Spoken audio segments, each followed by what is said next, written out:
একটু কথা বলো না। এই তোমার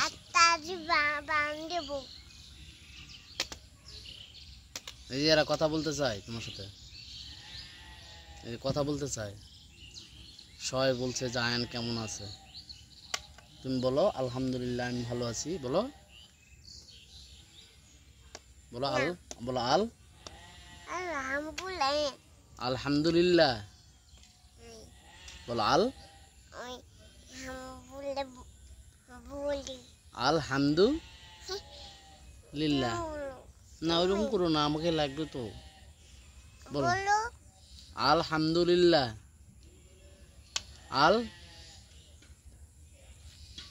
আলহামদুলিল্লাহ। এটা মুখে আসে না তোমার? আবু একটা ভালো ভিডিও বানাবো, বলো না আলহামদুলিল্লাহ।